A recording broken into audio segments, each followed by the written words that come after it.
बिहार की राजनीति से जुड़ी एक बड़ी खबर है। डिप्टी सीएम सम्राट चौधरी पर प्रशांत किशोर ने बड़ा हमला किया। प्रशांत किशोर यानी पीके ने गंभीर आरोप लगाते हुए कह दिया कि सम्राट चौधरी 6 हत्या के मामलों के आरोपी हैं और ऐसे शख्स का उप मुख्यमंत्री पद पर बने रहना लोकतांत्रिक मूल्यों के खिलाफ है। पीके ने साफ किया कि उनकी पार्टी कल प्रधानमंत्री को पत्र लिखेगी और यह मांग करेगी कि सम्राट चौधरी को फौरन उनके पद से हटा दिया जाए। साथ ही साथ उन्होंने गवर्नर से भी अपील की है कि उप मुख्यमंत्री को संवैधानिक पद से हटाकर कानून के कटघरे में लाया जाए।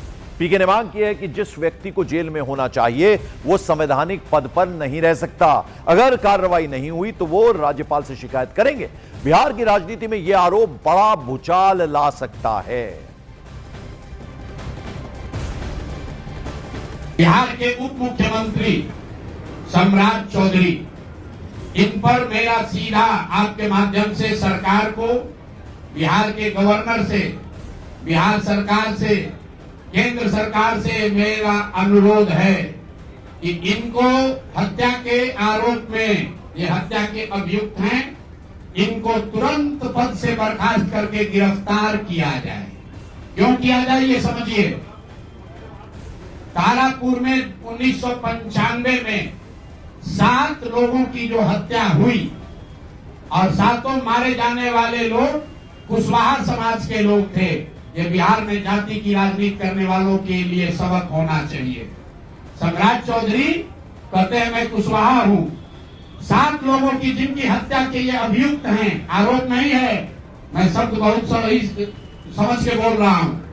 7 लोगों की हत्या के अभियुक्त राकेश कुमार उर्फ सम्राट कुमार मौर्य उर्फ Samrat Chaudhary, Tarapur case number 44/1995, note कर लीजिए। 44/1995 में 7 लोगों की हत्या हुई, उसमें ये अभियुक्त हुए।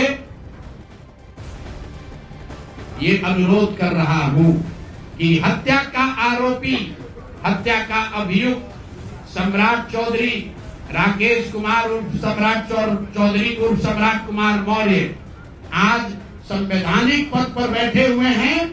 ये देश के संविधान का, देश के विधि विधान का इससे बड़ा अपमान नहीं हो सकता है कि जिस व्यक्ति को जेल में होना चाहिए वो आदमी यहाँ का उप मुख्यमंत्री बना हुआ है। तो मुख्यमंत्री नीतीश कुमार सीधे इस पर कार्रवाई करें। नहीं करेंगे तो कल परसों में हम लोग राज्यपाल के पास डेलीगेशन लेकर जाएंगे, सिर्फ बर्खास्तगी के लिए नहीं, सम्राट चौधरी के गिरफ्तारी के लिए। पीके को आपने सुना। प्रशांत किशोर ने ये जो आरोप लगाए हैं उस पर सम्राट चौधरी ने पलटवार किया। कहा कि प्रशांत किशोर के आरोपों में कोई आधार नहीं है। 1997-98 में ही मुझे कोर्ट से बरी कर दिया गया था। साथ ही साथ उन्होंने प्रशांत किशोर पर परसेप्शन का खेल खेलने का आरोप लगा दिया।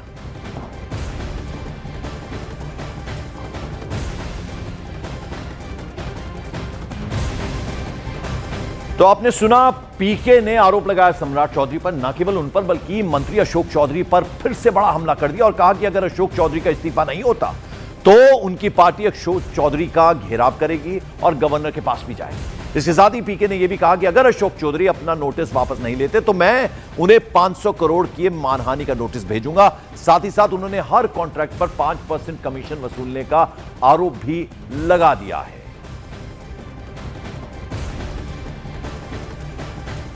अशोक चौधरी के नाम पर जो संपत्ति की बात कही गई है, हम लोग उस बात पर कायम हैं। 200 करोड़ की संपत्ति इन्होंने अर्जित की है। इन्होंने कैमरे पर आप लोगों को कहा कि 1 कट्ठा भी जमीन हो जाएगा तो मैं जनसुराज की गुलामी करूंगा। मेरे भाई मुन्ना जी ने अभी पूरा डॉक्यूमेंट जारी किया है। अगर या तो उसको आप रिबटल कीजिए कि ये आपका जमीन नहीं है, और अगर जमीन है तो जनसुराज की गुलामी मत कीजिए, बिहार के लोगों की गुलामी के लिए तैयार होइए, इस्तीफा दीजिए।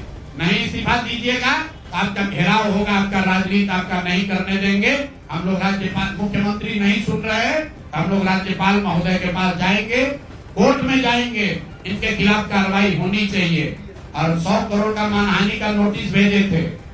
आज डर के मारे शायद कहे हैं कि अब आगे हम कानूनी कार्रवाई नहीं करेंगे, तो 5 दिन के अंदर अंदर आधिकारिक तौर पर लीगल नोटिस वापस ले, और नहीं लेंगे तो इन पर 500 करोड़ का और घोषणा करेंगे। नोट कर लो भाई, 200 करोड़ पर घबराए हुए है ना, ये 500 करोड़ का और अवैध संपत्ति जो खरीदा है अशोक चौधरी ने अलग अलग नाम से, 7 दिन का समय दे रहे हैं।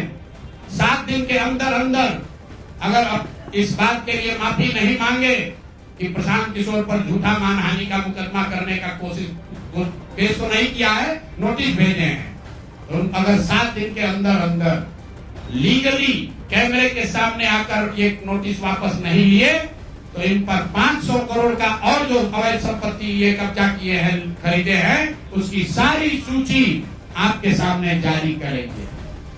तो पीके के आक्रामक तेवरों को आपने देखा। इससे पहले आपको बता दें, सम्राट चौधरी ने प्रशांत किशोर पर बड़ा हमला किया था और कहा था कि पीके आजकल खोजी पत्रकार हो गए, अपने ऊपर लगे भ्रष्टाचार के आरोप को बचाने के लिए दूसरे पर आरोप लगा रहे हैं। इसके बाद पीके ने पलटवार करते हुए कहा कि मेरे पास पैसा सरस्वती से आता है, जिसकी मैंने मदद की, उन्होंने मुझे पैसा दिया है। तो कुछ लोगों के पास कुछ नया नहीं, ये बेचारा आजकल खोजी पत्रकार हो गए। अरे सबसे बड़ी चीज है कि कुछ चीजें उचित फोरम पर होती है। जो आदमी अपने भ्रष्टाचार को बचाने के लिए दूसरे के ऊपर थोपने का प्रयास कर रहा है, पहले उसका तो जवाब दे। हूं कि पैसा सरस्वती से आता है, उन लोगों के माध्यम से आता है जिनको हमने मदद की, वो लोग पैसा देते हैं। क्योंकि बिहार में नई व्यवस्था बनाने के लिए किसी बालू माफिया, शराब माफिया, भ्रष्ट लोगों की मदद न लेनी पड़े, गरीब से गरीब व्यक्ति को भी अगर बिहार सुधारने के लिए जज्बा है, ताकत है, उसको चुनाव लड़ाया जा सके, इसके लिए जन सुराज के पास साधन होना चाहिए। ये आदमी हमसे सलाह मांगता है, हमने जीवन में कभी किसी से फीस नहीं लिया, लेकिन जब बिहार का अभियान शुरू किए तो ये तय किया अब हम फीस लेंगे क्योंकि हमको समाज के लिए पैसा चाहिए।